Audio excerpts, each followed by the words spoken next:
예, 지난 주일은 부활절이었습니다. 부활절은 전 세계 그리스도인들이 예수 부활을 참 기뻐하고 그 함성이 정말 온 누리에 가득한 그런 참으로 축하하고 기뻐할 그런 날인데, 금년은 코로나19 사태로 인해서 아마 좀 그런 함성보다는 좀 대부분의 국가들에서는 조용하게 온라인 예배로 그렇게 드렸던 것 같습니다. 그런 중에서 가만히 생각을 해보면 이 죽음의 긴 그 터널을 지나고 맞은 부활절이어서 또 각각 조용하게 자기 내면을 성찰해 볼 수 있는, 또 부활의 그 진정한 뜻을 한번 되새겨 볼 수 있는 그런 기회이기도 좀 했지 않겠나. 그러나 여전히 또 우리 국내 교회들은, 또 많은 교회들이 이번 부활절 예배를 교회에서 모여서 방역 당국을 좀 긴장케 하기도 했다고 하는 이런 상황에서 우리 최수일 목사님께서 좀 목회자로서 좀 그런 부활절을 지내는 이런 감회와 또 그리스도인들에게 전하는 그런 좀 메시지랄까, 그런 말씀을 한번 주시는 거로 오늘 말씀을 시작을 했으면 좋겠습니다. 네. 코로나 바이러스 19 때문에 우리 기독교에게만이 아니라 사실 역사상 초유의 일들이 수없이 일어나고 있습니다. 그런데 저희 교회는 지난 부활주일도 온라인으로 예배를 드렸습니다. 온라인으로 예배를 드리면서 지금 216개국에 거의 179만 명 이상의 확진자, 그리고 11만 명의 그 사망자가 나왔습니다. 그래서 죽음을 이기시고 부활하신 그리스도를 찬미하고 또 그 부활의 승리를 우리가 노래하면서도 코로나 바이러스 19 때문에 희생당한 수많은 희생자들을 기억하고 그들을 위해서 또 추모하는 그런 시간으로 가졌습니다. 부활절의 의미야 여러 가지가 있겠지만, 저는 그 죽음은 생명의 끝이 아니다 라는 그 확신을 우리에게 준 사건이라고 그렇게 고백합니다. 우리말에 이제 끝난다 라는 말은 사실은 끝에서 난다는 말의 복합어라고 합니다. 그래서 생명은 죽음의 끝이 아니라 죽음에서 다시 새로운 생명이 나온다라는 뜻으로 해석합니다. 그래서 모든 죽음의 또 그런 사망의 고통을 받는 또 그늘 속에 있는 많은 사람들이 새로운 희망의 빛을 보고 그 생명의 은혜를 나누는 그런, 비록 우리가 온라인으로 예배를 드리고 많은 성도들이 함께 모여 축하하지는 못했지만 그런 의미 있는 부활절이라고 생각합니다. 예. 마침 내일이 그 총선이네요. 이 부활절도 우리가 이 사회적 그 거리 이런 것 때문에 모이는 것에 대해서 아직은 좀 긴장감을 늦추지 말아야 될 텐데, 아마 각국은 이런 상황에서 어떻게 선거를 치르나, 이런 좀 상당히 좀 의아한 그런 시선을 가지고 있었던 것 같은데, 지난 2일 동안의 사전 투표 이런 상황을 보고 역시 이 한국이 민주국가로서 참 우리가 본받을 만한 그 여러 가지 어떤 사례를 이렇게 보여준다고 이렇게 극찬하는 그런 얘기도 좀 저는 듣는데, 어떤가요? 우리가 한번 좀 선거 좀 대략 전망도 한번 나름 해보고, 또 선거에 대한 또 당부의 말씀 좀 이런 게 있어야 될 텐데, 우선 제가 이렇게 볼 때 이번엔 여당이 좀 과반을 좀 하지 않겠나. 왜냐하면 그 야당 대표가 선거대책위원장이 어떤 자리에 가서 더불어민주당을 국회 과반 만들어 주십시오. 물론 실언이지만 제가 그걸 보고 저도 같이 웃었습니다마는, 그럴 정도라면 과반 되지 않겠나, 또 이런 또 한번 전망도 해보는데, 우리 김 기자님이 그 부분에 대해서는 좀 말씀이 있으실 것 같으네요. 글쎄요, 지금 이 시점에서 선거 결과를 예측한다는 것은 저희들은 속된 말로 그건 돗자리 언론이다 이렇게 얘기를 하는데요. 좀 어렵습니다. 60%가 넘어가면 여권이 좀 유리할 것이다. 진보가 좋을 것이고 60% 아래라면 더 나쁠 것이다. 이게 일반적으로들 그렇게 얘기하는 것 같고요. 지금 정 목사께서 말씀하신 그 과반 이상, 심지어는 뭐 180석 얘기도 나왔다는데 그 유시민 이사장이 그 말을 했다고 했는데 유시민 이사장은 다른 얘기를 했어요. 내가 180석이라고 얘기한 게 아니고 과반 이상 그 진보의 다른 정당까지 모두 합쳐서 180석 정도 된다면 참 좋겠다라는 그 희망에 대해서 나는 그것도 물어보는 것에 대해서 긍정을 했는데 그 이튿날 이 조선일보하고 중앙일보가 진보 범진보 180석 뭐 이런 그 타이틀로 일면 기사를 썼다는 거죠. 이게 상당히 의도적이다. 그리고 또 일부는 또 그것도 아주 복잡하게 해석을 합니다. 그 얘기가 나오자마자 또 여권 내부에서 한 3명이 선거 대책을 관여하는 3분이 지나친 말이다. 왜 그 앞서서 이러느냐. 마지막에 또 어제는 이해찬 대표가 선거는 마지막까지 최선을 다해야지 그게 무슨 소리냐. 근데 이걸 가지고 또 야 이것도 짜고 치는 거 아니냐. 먼저 띄워놓고 대세를 장악하기 위해서 또 달래주고 이러는 것이다. 야당도 마찬가지죠. 야권에서도 이 얘기가 나오자마자 보수 언론에서는 이 견제 심리의 이 타이틀을 뽑아냈고 이어서 또 야권의 선거대책본부장은 이러다가는 개연선까지 줄 것 같다. 뭐 이런 이제 엄살. 그래 이제 김종인 또 그 위원장은 또 그런 얘기를 했죠. 더 이상 엄살 떨 필요 없다. 이게 서로 다 이제 달래는 이야기거든요. 그렇죠. 예, 이게 아마 이런 것 같습니다. 리얼미터가 여론조사를 해보니까 범보수가 87%, 범진보가 85%, 범중도가 81% 이렇게 나왔습니다. 누구도 예측할 수 없는 결과 아닌가 그런 생각이 좀 드는데요. 현재로서는. 그 저는 조금 이번 총선 과정을 보면서 뭐 제가 뭐 널리 뭐 정책이라든지 구체적으로 각 당마다의 그 총선 정책 대안 이런 걸 살펴보지는 않았지만 그렇게 그 내놓는 그 이슈나 혹은 정책 이런 게 뚜렷한 것 같지가 않아요. 그냥 뭐 못 살겠다, 뭐 갈아보자. 또 이쪽 그 여당도 뭐 예를 들면 뭐 검찰 권력, 뭐 언론 권력, 심지어는 의회 권력 개혁 이렇게 하겠다든가 뭐 개혁이면 어떤 개혁의 좀 구체적인 이런 것이 안 나오는 것이 전략적인 이유인지 아니면 코로나 때문에 다 덮인 것인지 국민들의 입장에서 그 선택할 때 되게 정책을 보고 할 텐데. 네, 그거는 아마 이번에 코로나 때문에 그렇게 묻힌 것은 있는 것 같고요. 그렇지만 큰 흐름으로는 지금 문재인 정부가 내세웠던 그 개혁, 이 개혁을 계속해서 밀어줄 수 있는 힘을 만들어주는 것이 중요한지 아니면 이미 이제 3년 지났으니까 이건 실패라고 보고 이건 차라리 견제해서 좀 바꿔야 된다. 이 두 가지인데 앞서서 그 지지자 범보수와 범진보가 팽팽하지 않았습니까? 이 사전 투표도 사상 최대로 높았지만 물론 4번째밖에 안 됐기 때문에 커다란 의미를 부여하기는 좀 어려운데요. 이게 극렬한 그 지지자로 갈리는 것 아니냐.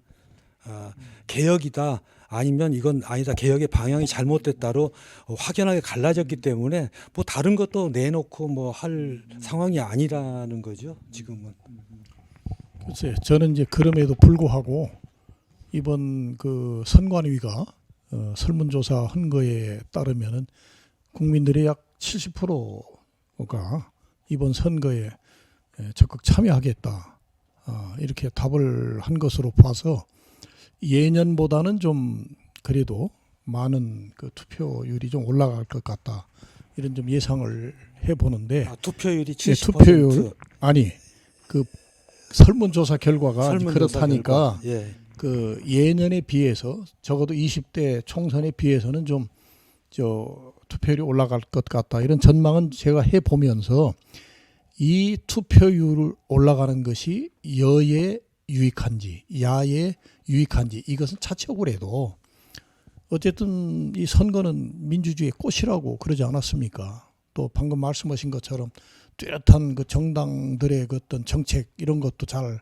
알려져 있지 않고 또 최근에 와가지고는 여러 가지 막말 또 진흙탕 싸움 뭐 이런 것들이 이 선거 종반으로 가면서 이제 이런 것들을 보고 국민들이 특히 이제 중도층에 속해 있는 분들이 아유 뭐 그 투표 뭐 하면 뭘 하나 이제 이런 또 그 우려가 제기가 됩니다. 그러나 이제 어쨌든 간에 링컨이 그런 얘기를 했습니다. 그 투표는 총알보다 빠르고 강하다. 굉장히 그 음미할 만한 얘기거든요. 또 그 앨리스 벨리루프라고 하는 사람이 쓴 그 생쥐나라 고향이라고 하는 이 우화가 있는데요. 거기 보면 우리가 투표하지 않는다면 고양이를 자신의 대표로 세우는 그 쥐의 그 신세계로 전락할 거다. 아주 상당히 그 의미 있는 그런 좀 비유도 했는데. 우리 이제 함석헌 예. 선생도 이런 말 하신 적이 있어요. 투표는 어차피 좋은 사람 뽑자는 거 아니다. 덜 나쁜 사람 뽑자는 거다. 투표를 포기하면 안 된다는 거죠. 그리고 투표율 저도 참 처음에 우리 이제 정 목사님 질문하셨을 때 좀 망설였습니다만 60% 얘기를 했는데요. 리얼미터 조사는 81.9%가 반드시 투표하겠다였습니다. 그리고 가급적 투표하겠다가 12%였는데 이게 표본 오차가 95% 신뢰 수준의 플러스 마이너스 3.1% 포인트입니다. 그럼 최소로 반영을 하더라도 74.7%가 나옵니다. 투표하겠다는 사람이. 다만 문제는 국회의원 선거의 이 표집이라는 게 워낙 한정되게 적고 또 응답률이 적습니다. 아주 낮은 사람만 응답하기 때문에 꼭 투표하겠다는 사람만 대답을 하니까 이 74% 이런 게 좀 허수가 아닌가. 그래서 아마 정치권에서는 60%로 보는 것 같고요. 그래도 60%도 20대 총선이 50%대였으니까 상당히 높은 거죠. 예. 그 또 하나 이제 참여도 물론 적극적으로 해야 되겠지만 그 케네디가 말한 것처럼 그 유권자 한 사람의 그 무지 이것이 참여하든 않든 또는 오판을 하든 이런 무지가 사람의 불행을 가져온다고 하는 또 이 얘기는 또 우리가 한번 투표를 앞두고 한번 음미해 볼 그런 말이 아닌가 이렇게 여겨집니다. 어쨌든 이제 투표는 이제 내일로 다가왔으니까 어떤 형태로든지 투표가 이루어질 테고 이제 그 결과가 모레 아침 정도면은 이제 드러날 텐데 지금 이렇게 극심한 이런 좀 대립 이런 것들을 통해서 드러난 결과에 대해서 좀 뭔가 어떤 새로운 그 선거 이후에 그 정국이랄까 우리나라의 어떤 향방 이런 부분들에 대한 좀 그 예측 혹은 조언 이런 것도 좀 필요할 것 같아요. 김 기자님은 좀 어떤 그 선거 이후 어떤 방향으로 좀 나가야 좀 되겠는가 그 부분에 대해서도 좀 한번 말씀해 주시죠. 네, 일단은 선거 결과를 좀 봐야 될 것 같아요. 왜냐하면 이번에 18살 이상이 처음으로 선거를 하게 됐지 않습니까? 무려 54만 명입니다. 이 54만 명을 선거 구별로 나누면 한 구역에 약 2천여 명의 유권자가 있다는 얘기예요. 젊은 아이들이. 그 18세 되는 아이들의 여론조사를 한번 해봤는데요. 민중당에서 아주 적은 표집이라서 이게 좀 뭐 신뢰도는 많이 떨어집니다. 그러나 95% 신뢰 수준의 플러스 마이너스 6.7% 포인트다 이렇게 밝혔는데요. 관심사항이 청년 취업이 24%, 빈부격차 감소, 재산 재분배의 17.5%, 남북 문제는 0%였습니다. 젊은 사람들의 이런 생각이 지금 2,000표라고 제가 말씀을 드렸는데요. 지난 선거에서도 5%포인트 미만의 표차, 수도권에서 5개 선거구에서 그랬습니다. 그리고 그 과거에 3표차 당락도 있었지 않습니까? 보통 1000표 이내에서 당락이 결정되는 경우가 굉장히 많을 겁니다. 그래서 이 젊은 사람들의 생각이 이렇게 많이 반영됐구나라는 점을 좀 간과해서는 안 될 것 같고요. 또 우리가 선거 이후를 지금 말씀하시는데 선거 이후는 뭐 글쎄요, 이 당연한 것 아니겠습니까? 우리가 이 선거는 무조건 그 공동체주의로 받아들여야 되는 것 아닌가. 어떤 결과가 나오더라도 또 젊은 사람들의 생각이 우리 기존 기성세대하고는 좀 다르다고 하더라도 기성세대도 역시 존중을 해야 되는 게 우리는 대통령을 파면하고 세월호 이런 사건을 보면서 이 정의의 수준이 상당히 높아졌지 않습니까? 이 정의의 수준이라는 것은 또 결국은 개인의 자유이면서 또 하나 자유를 우리가 받은 대신 그만큼 책임이 크다는 것이고 또 소수자의 권리도 우리가 존중해야 되는 것이고 이건 기본적인 거니까요. 무조건 공동체주의로 우리가 승복을 하는 것이 중요하겠죠. 네, 그 저는 뭐 어떤 뭐 정권 심판 혹은 정당 심판 뭐 이런 뭐 4년 만에 한 번씩 돌아오는 어떤 정치 참여의 한 형식이기도 하지만 물론 당연히 해야죠. 정말 국회의원으로서의 자질과 인격이 의심되는 사람들에 대해서는 정말 국민 무서운 줄 알도록 심판해야 하죠. 그런데 그 4년 동안 이제 이후에 이제 4년 동안 의정감시도 게을리해서는 저는 안 되고 정말 뭐 여야를 막론하고 국민을 우습게 알거나 국민을 무서워하지 않는 정치인에 대해서는 아주 단호하게 심판을 하는 그런 총선이 되었으면 좋겠습니다. 뭐 선거 얘기는 뭐 요 정도로 마무리할까요? 네. 예. 그러면 좀 우리가 쭉 다뤄왔던 그 주제이긴 합니다만은 뭐 아무래도 이게 당분간 이 추세가 계속 갈 것 같고 해서 그 코로나 이후 한국교회 그리고 세계 뭐 여러 가지 이후 변화될 사항들이 많은데 좀 이런 부분에 한번 좀 우리가 얘기를 해봤으면 좋겠습니다. 먼저 그 지난번에 그 한목협하고 그 기독 언론 포럼이라고 하는 단체가 그 GM컴이라고 하는 그 여론조사 기관에 의뢰해가지고 그 결과가 코로나19로 인한 한국교회 영향도 조사라고 하는 그 꽤 두툼한 한 50페이지 좀 되는 그런 조사 보고서가 나왔는데 그걸 제가 다 여기서 말씀드릴 수 없고 제가 몇 가지 관심되는 부분들만 이렇게 한번 좀 찾아봤습니다. 우선 그 현장 예배보다 아무래도 온라인 예배가 어떠냐 그랬더니 53.7%가 그러니까 과반이 만족스럽지 못하다 이렇게 응답을 했습니다. 이제 그러면서도 그 현장 예배를 중단한 것은 잘한 일이다.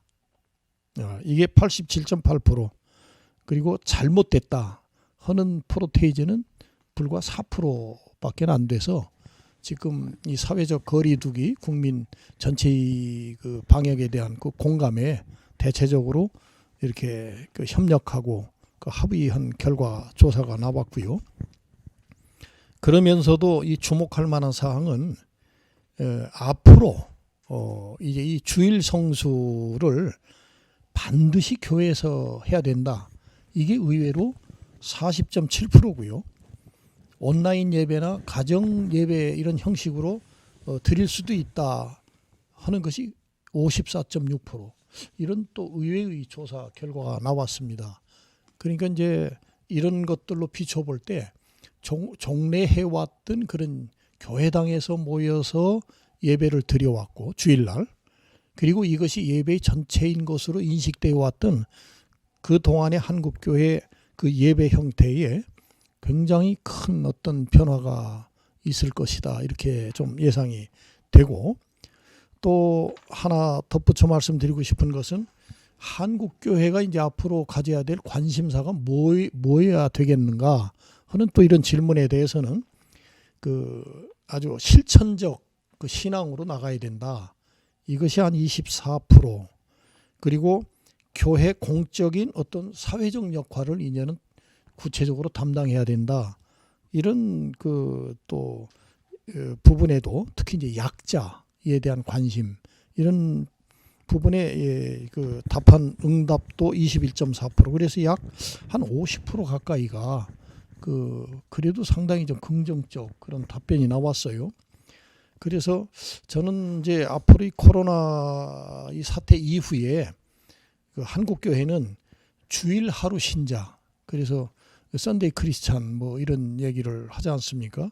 그런 주일 하루 신자가 아니라 그 일상 삶의 전체를 어떻게 예배화할 거냐 하는, 그래서 실천적 신앙인으로 이렇게 바뀌어야 된다 하는 이런 아마 전환이 좀 그 예상이 되고요. 그동안에 이제 교회가 주로 이제 성장과 팽창 이 방향으로 그저 질주해 왔다면 앞으로는 성숙과 이 성찰 이런 쪽으로 추구하는 그런 종교로 어떤 전환이 좀 있지 않겠나 하는 이런 좀 이 설문조사를 보면서 그런 생각을 좀 해봤습니다. 덧붙여서 하나 드리고 싶은 말씀은, 이건 현실적으로 이 온라인 예배 이후에 교회가 당면한 그런 문제인데요. 이 재정 문제입니다. 그래서 이 온라인 예배를 드리면서 재정에 헌금을 헌 숫자가 얼마냐, 헌금을 그 사람들 이제 신자들 퍼센테이지를 보니까 33.6%예요. 그러니까 생각했던 것보다 굉장히 그 적게, 물론 이제 나중에 어차피 이제 교회로 우리가 이제 또 이렇게 나가서 예배를 드릴 때가 될 텐데 그때 이제 밀렸던 거 다 하겠다, 아니면 계좌이체로 하겠다, 뭐 이런 등등 그 답변이 있었지만은 어쨌든 현실적으로 이게 33.6%만 이렇게 교회 수입이 헌금이 이렇게 된다면 아마 상당히 교회로서는 그 재정 문제에 이제 위기가 왔다. 이러면서 차제에 이 교회 재정 이 부분에 대해서도 한번 생각을 좀 해봐야 되지 않겠나, 이런 좀 생각을 해봤는데, 왜냐하면 교회 분쟁이라고 하는 것이 또 교회 그 여러 가지 부패한 이것이 다 그동안 교회 재정과 관련해서 그렇게 그 발생됐기 때문에 차제에 한번 교회 재정이 어떻게 좀 쓰여져야 되나, 그것이 어떻게 그 그리스도의 책임성 있는 그런 실천과 맞물려 있는가 하는 점에서 한번 이 교회 재정 문제를 좀 한번 이해를 해봤으면 좋겠습니다. 예, 뭐 코로나19 때문에 이제 모여서 예배를 드리지 못하기 때문에 이제 그 급격하게 헌금이 줄어드는 건 사실이고요. 그런데 그것이 아니어도 저희 교회 같은 경우, 뭐 다른 교회는 잘 모르겠습니다만, 하여튼 고령화, 그다음에 연금생활자가 확대되면서 사실상 꾸준히 그 교회 예산이 이제 하향 곡선으로 가는 것은 사실입니다. 다만 코로나 때문에 그게 더 빠르고 더 급격하게 줄어든 건 사실이죠.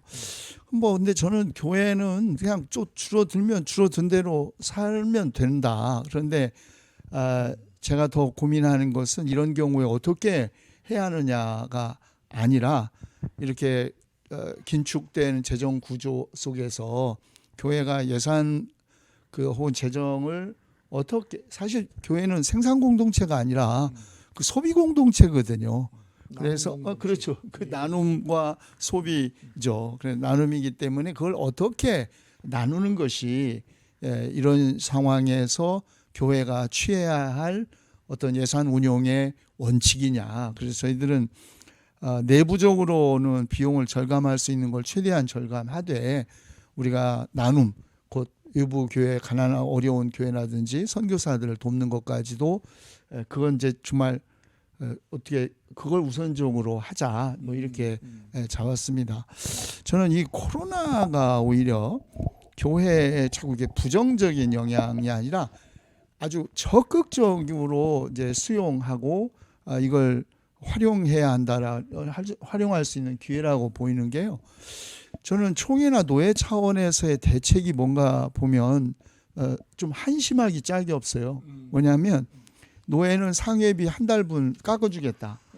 그 다음에 총회 뭐 한 주일 연기하겠다 그래요. 저 같으면 어차피 지금 온라인으로 되고 교회 예배만이 아니라 교육 뭐 앞으로 세계가 어마어마하게 변할 거 아니겠습니까? 그러면 저도 총회도 이런 대의민주주의가 아니라 직접민주주의 체제를 할 수 있는 좋은 기회가 온 겁니다. 우리 기장 같은 조그마한 교단 한 700~800명의 그 소위 총대들이 4일 동안을 모여서 먹고 쓰는 돈이요 몇 억입니다. 나는 감리교나 뭐 예장 통합은 우리보다 훨씬 더 규모가 클 거예요. 더 크지요. 맞습니다. 범죄 행위 같아요. 그래서 4일 동안 700~800명 모이는데 가보면요 발언하는 사람 10명도 안 됩니다. 전혀 비생산적이죠. 네. 비생산적. 그리고 거기에서 나오는 결의 혹은 뭐 어떤 것들이 한국 사회를 감동시킵니까? 한국 교회를 감동시킵니까? 아니면 아무것도 생산적인 것이 나오지 않는 이 정말 이걸 차라리 그러면 차제에 온라인 이게 우리가 전 국민적 학습을 한 거 아닙니까? 그러니까 이걸 가지고 직접 민주주의 체제로 총회 구조를 바꾸면 저는 오히려 한국 사회로부터 존경받을 수 있을 것 같은 일이라고 생각합니다.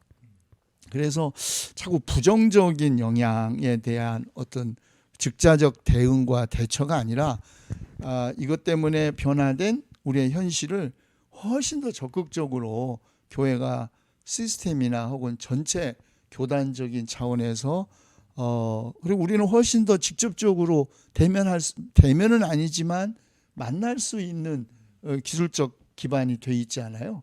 이걸 이용하면 저는 교회가 훨씬 더 직접 민주주의적인 공동체성을 회복할 수 있지 않을까 생각합니다. 그러니까 그 일반 사회 지금 구조가 자꾸 빈익빈 부익부 해서 양극화 이런 현상이 자꾸 심화되는 것 같이 교회도 똑같습니다. 있는 교회는 너무 많아서 문제고 없는 교회는 너무 또 없어서 이런 교회 안의 양극화도 굉장히 심각한데 참고로 그 기독교 감리회 같은 그래도 비교적 그 역사성이나 이게 좀 오래된 그래도 안정적인 그런 그 교단인데도 그 미자립 그러니까 생활비가 최저 생계비에도 훨씬 못 미치는 그런 교회가 전체 한 30%가 넘습니다. 지금 이게 현실이에요. 그런데 있는 교회는 또 너무 많아서 그 너무 많은 그 재정 때문에 이게 분쟁이 생기고 서로 이렇게 반목하고 또 부패가 거기에 또 만연하고 이런 것들이 또 사회적 지탄의 대상이 되는 이제 이런 일들이 이제 왕왕 일어나는데 그 몇 년 전에 어떤 그 그래도 한국 유수한 교단의 큰 교회가 무려 800억 원, 800억 가까운 비자금 그런 것들을 이렇게 그 별도로 운영을 했다가 이것이 이제 또 이렇게 알려져서 뭐 또 여러 가지 또 좀 지탄스러운 그런 일들도 이 교회 재정 문제가 이번 이 코로나 사태 이것을 통해서 한번 지금 최 목사님 말씀하신 대로 정말 그 교회가 추구하는 그 검소하고 좀 비난해지는 가난 그 예수님의 그 가난의 영성 이런 것들을 좀 도입 실천할 수 있는 그런 좋은 계기가 돼야 된다. 이제 그런 지적에 대해서는 저도 아주 적극적으로 찬성을 합니다. 우리 김 기자님은 또 장로님이시기도 한데 평신도 입장에서 교회 재정이 그동안 쓰여지는 그런 부분에 대해서 많은 또 걱정도 하셨을 텐데 좀 덧붙여 한 말씀 더 말씀을 좀 해주시죠. 글쎄요. 저는 뭐 장로교에 저도 쭉 있었기 때문에 장로교야 대의 정치를 하는 곳이니까요. 감리교보다도 조금 더 그렇지만 실제로 요즘은 장로교, 감리교, 뭐 침례교 뭐 다 똑같아진 것 같습니다. 뭐 명칭만 좀씩 다른 것 같아요. 감리교는 당회가 우리는 공동회라고 하고 거기는 기획위원회라고 부르는 것 같아요. 뭐 그런 정도지 운영하는 건 다 똑같은 것 같고요. 늘 저는 뭐 기독교 교회에 대해서 그래서 그렇게 많이 깊이 뭐 연구를 해본 적도 없고 신학을 공부한 것도 아니어서 굉장히 조심스럽습니다만은 앞서서 이 11조 헌금 뭐 33%라고 하셨나요? 아까 예산 지금 들어오고 있는 게 줄어든 게 그래서 33% 정도가 온라인 헌금으로 지금 이 상황에서 들어왔다. 제 입장에서는 그렇게 적은 건 아니지 않을까 이런 생각을 합니다. 왜냐하면 11조 헌금을 내는 교인이 과연 몇 퍼센트인지 전 잘 모르겠습니다. 저도 그 교회에서 본 재정을 다 다뤄보지는 않았고요. 섬기던 교회에서 교육 재정은 좀 다뤄봤는데 11조를 하시는 성도님이 50% 넘을까요? 잘 모르겠습니다. 저는 안 될 것 같다고 생각을 하는데 그 33% 정도면 거의 11조 내시는 성도님에는 근접한 거 아닐까?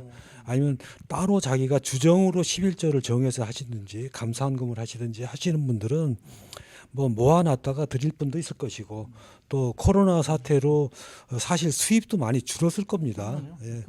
그런 영향도 좀 있었을 것이고요. 근데 문제는 교회가 항상 늘 재정을 보면 이 초과해서 잡는 것 같아요. 우리 정부 같으면 어느 정도 흑자 예산을 좀 세우는데 기업체 같으면 뭐 설비 재투자도 필요하고 근데 교회는 그런 게 없는 것 같아요. 그냥 모든 재정을 그냥 풀로 다 쓰다가 필요하면 또 특별 종목 헌금을 또 만들거든요. 전 그런 걸 보면 늘 뭐 이게 하나님이 하시는 거니까라고 이제 말씀을 하시는데 좋은 일이니까 동참은 해야 되겠지만 그걸 늘 부담이 없고 지금 코로나 사태에서 시민 성도들이 거기까지 교회 재정까지 다 챙기기도 어려울 것이고 또 목사님들은 목사님들대로 굉장히 힘드시겠죠. 헌금도 적고 그 주일마다 모이던 그 교인들도 안 보이고 얼마나 참 답답하고 불안하고 그러시겠습니까?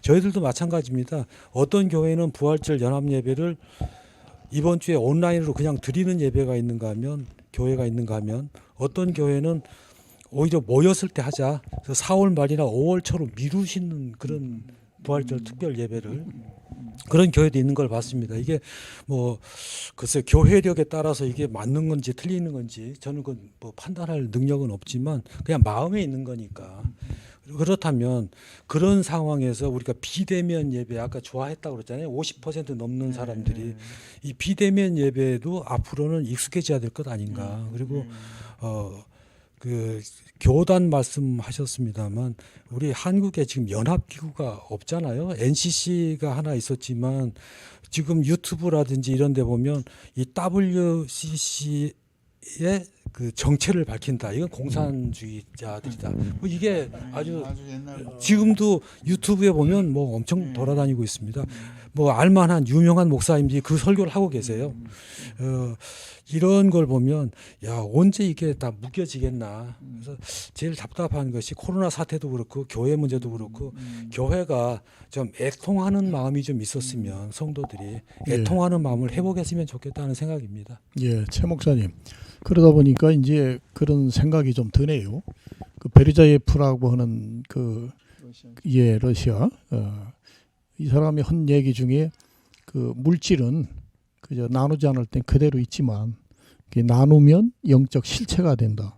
굉장히 좀 의미 있는 그런 말씀을 하셨는데 그러니까 교회 재정이 많아서 나누고 그런 게 아니라 많든 적든 가진 것들을 이렇게 이번 기회를 통해서 아까 말씀드린 대로 좀 나누는 서로 나누는 그런 좀 한번 방향으로 그 교회 재정이 좀 다시 한번 이렇게 쓰여지는 그런 좀 계기가 이번 이 사태를 통해서 그래서 이 뭔가 이 좀 부에서 그동안 문제 아닙니까? 너무 많아서. 그건 그렇죠? 아주 일부죠. 예. 아주 뭐 일부죠. 뭐 그런가요? 수백 예. 800억 비자금 갖고 있는 교회야 뭐 아마 글쎄, 한 교회겠죠. 예. 네. 저는 절대 다수의 한국 교회는 이미 나누는 교회라고 생각합니다.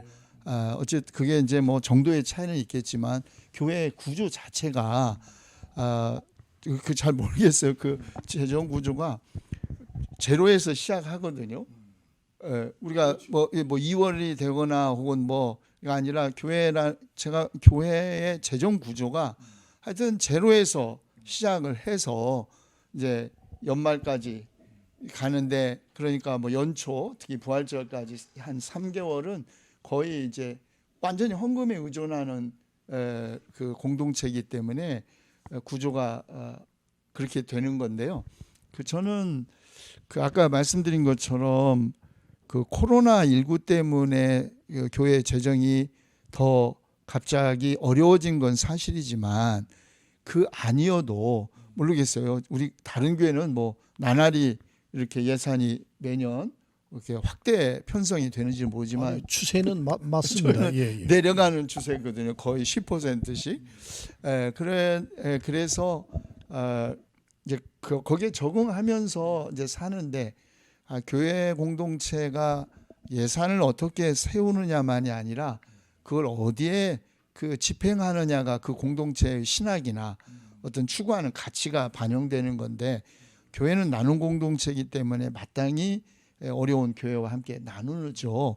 그런데 제 걱정은 생활이 어려워지면 자기 먼저 챙기지, 그래서 바깥으로 나가는 것을 줄이는 형식으로 그 재정 운영을 하는 거거든요. 예, 예. 그리고 내부적으로는 뭐 인건비, 고정 경비를 삭감하는 형식으로 이제 이런 선택을 하는데, 저는 이때 과연 그런 것이 이렇게 긴축 재정 상황 안에서 교회가 해야 하는 일이고 또 할 수 있는 일인지 어떤 방향을 장로님 생각 한번 듣고 싶어요. 장로님 입장에서는 살림이 어려워진다. 그러면 가정에서도 뭐 지출을 줄이고 뭐 이런 게 하듯이 교회가 전체적으로 재정 운영이 어려워지면 어떤 원칙을 가지고 이 어려운 상황을 타개해 갈 것인지 한번 장로님 그 입장에서. 목사님, 제가 동문서답이 될 것 같은데요. 그 직접적인 답변보다도 이런 말씀 드리고 싶어요. 그 7만 8천여 교회라고 대략, 정확하지는 않습니다. 때로는 어떤 조사에서는 7만 5천도 나오고요. 10만이라고 했다가 지금 많이 줄었습니다. 그 교회 가운데 제 생각에 절반 정도는 거의 미자립 수준이라고 생각됩니다. 그리고 지금 아까 800억 말씀도 하셨는데, 이런 교회는 정말 몇 개 안 되거든요. 이 큰 교회들과 작은 교회하고 똑같이 우리가 놓고서 설명할 수가 없습니다. 그리고 이것을 똑같이 설명하기 위해서는 아까 말씀드린 대로 연합기구가 그런 힘이 있어야 되는데, 우리 개교회 중심인 그 개신교회가 그게 되는 것도 아니고, 그래서 제가 과거에 한 컬럼에서 그런 얀테 법칙을 인용을 해서 한번 쓴 적이 있었습니다. 그 800억 비자금이 나왔을 때에 그 소위 네덜란드, 그러니까 스칸디나비아 국가를 지탱하는 평등의 원칙, 얀테 법칙이라고 우리가 흔히 얘기하는데, 그 한 소설에 나오는 그 도시의 이름이죠. 그 시기심을 유발하지 마라, 남에게. 내가 너보다 더 낫다고 생각하지 마라 등등 10가지의 그 조언이 있는데, 이번에 그 네덜란드가 코로나 문제도 처음에는 그런 정책을 안 했죠. 하다가 지금은 이제 우리가 실패했다. 실패를 자인을 합니다. 자인하니까 야당과 언론도 다 협조를 해요. 그게 뭔가 하면 그 얀테의 법칙, 그 정신을 얘기하는 겁니다. 공동체 정신. 우리는 서로에게 깊게 의존하고 우리 서로가 다 필요로 한다. 그러면 초대형 교회든 대형 교회든 중형 교회든 미자립 교회든 서로가 의존하고, 그러니까 협력해야 되는데, 의존하고 싶죠. 그런데 큰 교회들이 자기들의 목적만 쓰니까 이제 이런 고민들을 자꾸 하는 것 같아요. 근데 이제 그 좁혀 보면 교회지만, 저는 이번 코로나 바이러스 19가 우리 인류에게 큰 그 뭐라고 할까요? 깨우침을 준 것은, 바이러스는 국경이 없다는 거예요. 부자건 가난하건, 그러니까 이제 소위 기본소득이라든지 혹은 긴급 구호 재난의 형태로 있었지만, 얼마나 촘촘하게 인간의 경제 구조와 세계 구조가 얽혀 있나. 그런데 이게 바이러스 때문에 이것이 이제 그 정말 위협을 받았는데, 경제 위기도 마찬가지 않습니까? 결국 코로나 때문에 파생된 것이긴 하지만 경기 침체, 경제 위기가 또 이게 이제 전 세계에 영향을 끼치고, 물론 그 희생자는 정말 더 어려운 사람들, 뭐 난민이라든가 뭐 미등록 외국인 노동자라든가 노약자, 뭐 장애인, 기저병을 갖고 있는 사람들 더 큰 희생자이긴 하지만, 저는 그래서 교회가 이제 그 시혜적 나눔이 아니라, 그냥 큰 교회가 좀 잘 사는 교회가 가난하고 미자립 교회 도와 해왔죠. 근데 저는 이 기회에 그것도 해야지만 이른바 기본소득처럼 뭔가 시스템을 만드는 책임은 총회나 연합기관이 있는 것 아니겠습니까? 개교의 차원에서는 개교의 차원에서 할 수 있는 일을 하면 되는 건데, 이런 상황에서 노회나 총회는 그러면 그런 미자립 교회, 어려운 교회를 그런데 목사님, 총회가 그 대형 교회들의 상회비, 뭐 특별 헌금, 특별 기부금, 그걸로 총회가 버티거든요. 갑이 초대형 교회지 총회가 아니더라고요. 물론이죠. 예. 예. 근데 이미 상회비가 우리 같은 교단에는 노회가 막 연기되고, 그리고 또 이제 어려워지니까 지금 총회 자체가 어려운 거예요. 그래서 저는 지금만이 아니라 상회비에 의존하는 모든 시스템은 유지가 불가능해진 상황에 간다. 그러니까 노회건 이번 한국 기독교가 이번 사태를 계기로 지금까지 관행적으로 해왔던 노회 혹은 총회 제도 혹은 대의민주주의라고 하는 이 총대 중심의 의결 구조가 한번 근본적으로 성찰하고 바뀔 수 있는 기회라는 거예요. 근데 이걸 그냥 한 주 연기한다. 아니면 뭐 한 달 거 상회비 삭감해 줄게. 이러면 우리는 코로나 바이러스 19로부터 아무것도 배운 게 없는 집단이 되는 게 아니야. 저는 그게 안타까웠죠. 교회의 그 영향에 대해서는 이제 좀 요점으로 좀 한번 마무리 치시고, 그 코로나 이후에 교회뿐만 아니라 전 세계적으로 그 방금도 지적하셨지만 정치, 경제, 사회, 문화 뭐 전반 다 변화가 다 이제 예상이 되지 않습니까? 아마 일부 여러 기관이나 언론 쪽에서 뭐 이제 몇 가지로 크게 바뀔 거다. 이제 그러는 것 중에 제가 하나를 찾아보니까, 첫째는 이제 세계화에서 지역화로 변화될 거다. 두 번째는 세계 자본주의의 분할이 이제 아주 가속화될 거다. 그 다음에 세 번째는 미국 군사 전략의 변화가 있을 거다. 이를테면 이제 주둔하고 그런 이제 소위 지상군 중심에서 이제 공군이나 해군, 그러니까 어떤 특정한 나라에 이렇게 주둔하는 이런 그동안의 그 군사 전략에 굉장히 큰 변화가 있을 거다. 전 요 대목에서 여러 가지 생각들이 좀 많이 됐고요. 마지막에 석유 산업 쇠퇴가 굉장히 가속화할 거다.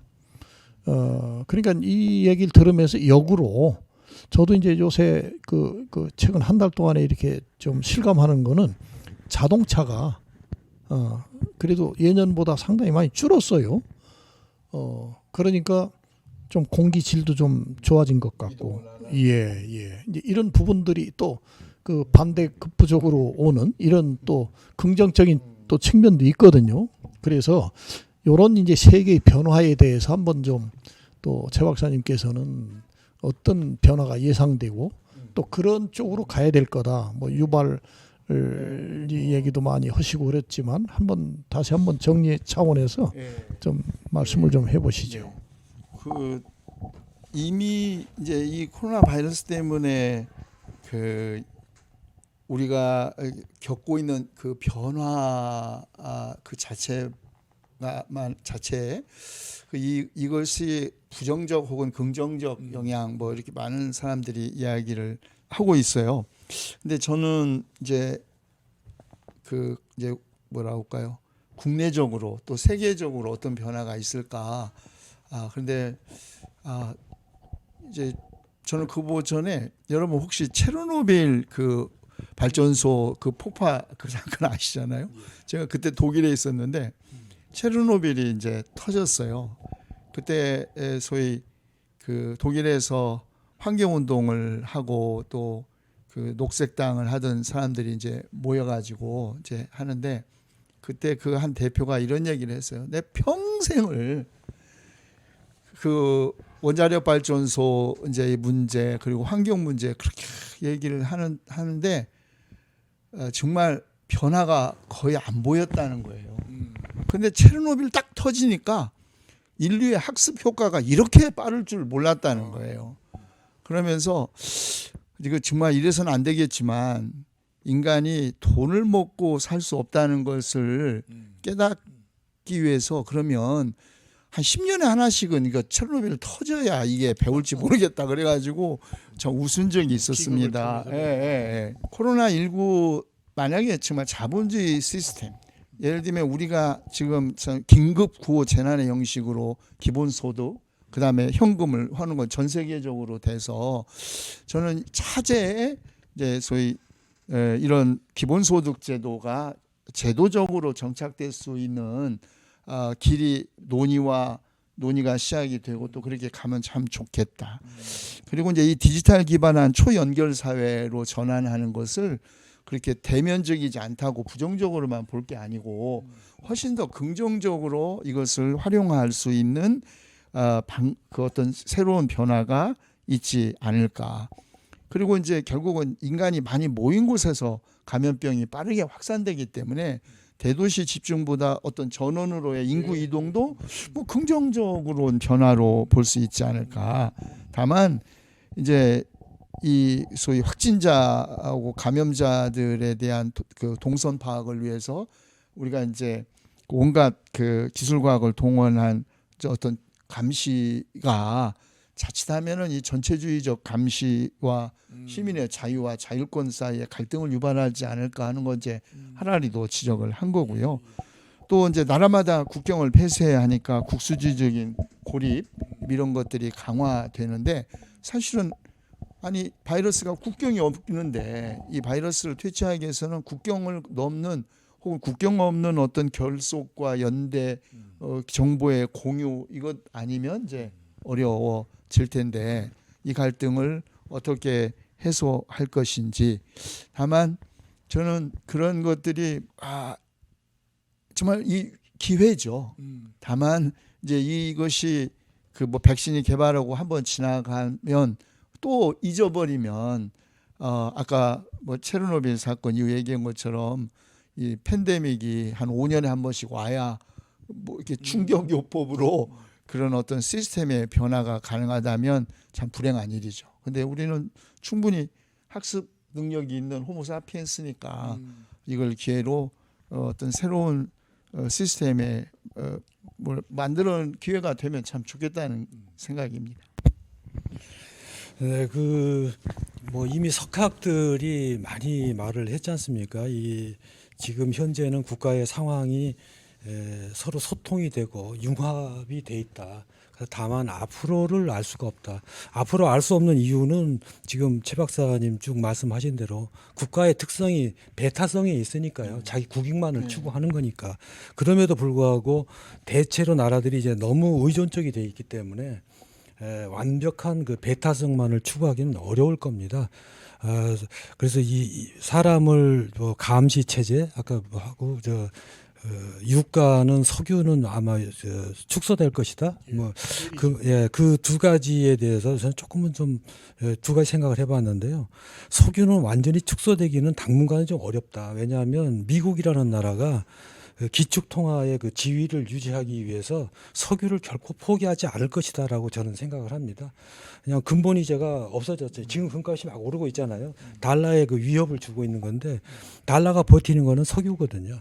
그래서 결국은 미국이 포기하지 않을 것이다. 그리고 중국은 끊임없이 이번에도 나왔지만 그 디지털 화폐를 꾸준히 요구할 것이다. 기축 통화 위치를 자기도 획득하기 위해서 그런 이제 대국들의 그 싸움 속에서 우리는 뭐 어떤 것이 우리에게 도움이 될 것인가를 열심히 연구해야 되는 판이고요.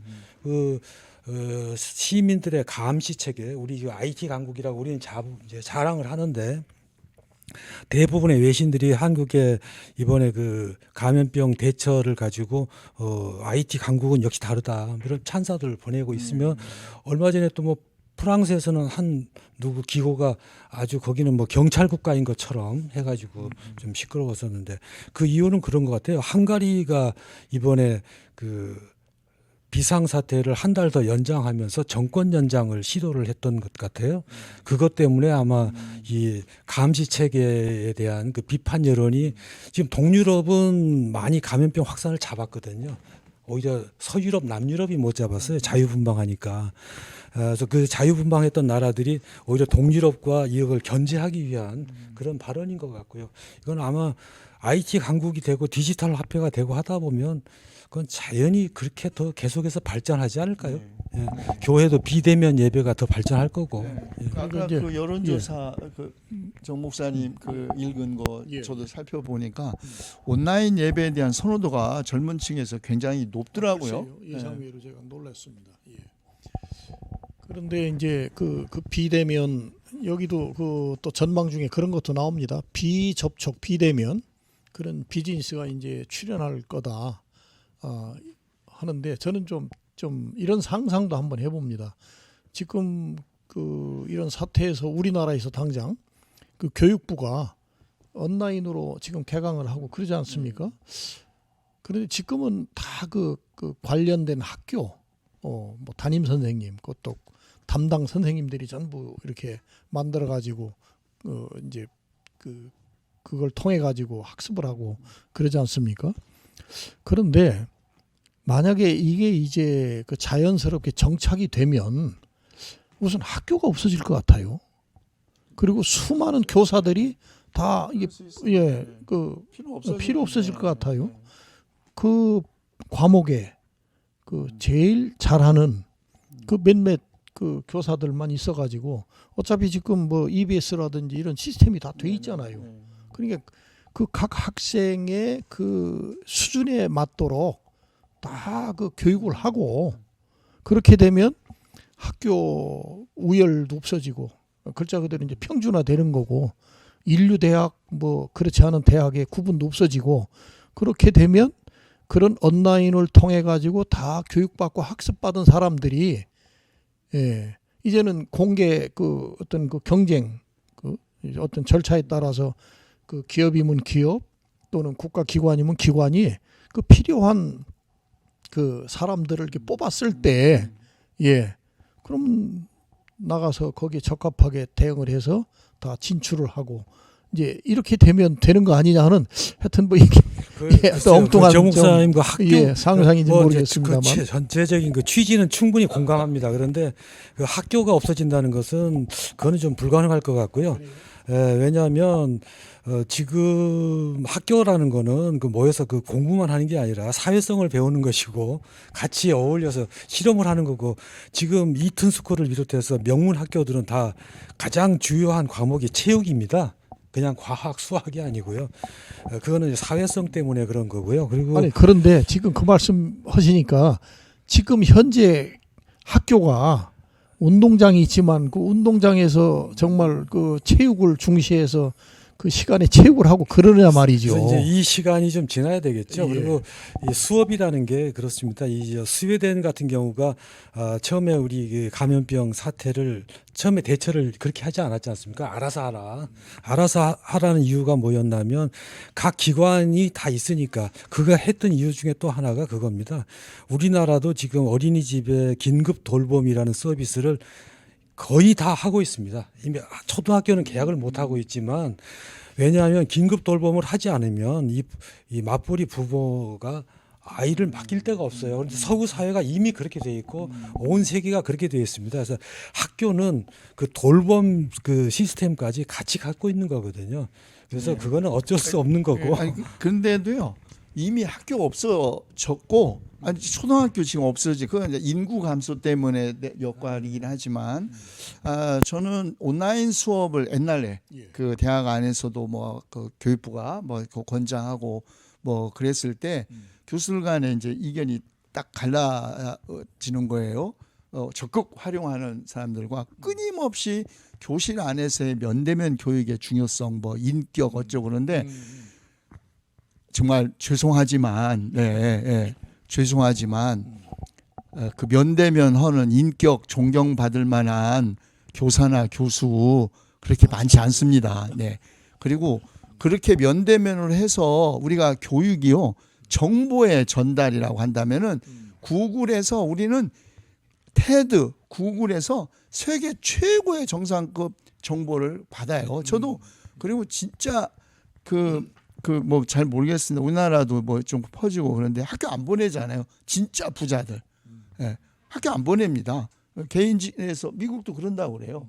그런데 진짜 부자만 그러냐. 제가 전라남도 어디를 갔는데 그때 지난번 송기득 교수님 장례식에 갔더니 어디 섬에서 목회하는 감리교 젊은 목사를 만났어요. 학교를 가려면 하도 멀리 가야 해서 그것 때문에 두 아이를 홈스쿨링으로 부부가 했대요. 네, 그랬더니 대학 다니는데 뭐가 문제냐 그러니까 요즘 아이들이 쓰는 은어는 모른대요. 그러나 그 외에 애가 다 뭐가 부족하냐는 거예요. 제가 그거 보고 그 소위 그 VR이라든가 뭐 새로운 그런 이런 정보를 통한 그 교육이 저는 절대로 부정적으로만 볼 필요가 없다. 다만 이 쓰레기 같은 정보가 넘치잖아요. 들어가면 이게 쓰레기인지 진짜 바람직한 정보인지 그걸 가려볼 수 있는 능력 이걸 뭐 어디서든지 길러주지 정보가 부족해서 학교가 필요하다. 저는 그렇게까지 생각하지 그렇죠. 그거는 이제 고등교육에서는 뭐 비대면이 충분히 가능하고 더 훌륭할 수 있는 거고요. 이제 초등 유치아들 교육은 그건 어렵다는 거죠. 온라인은.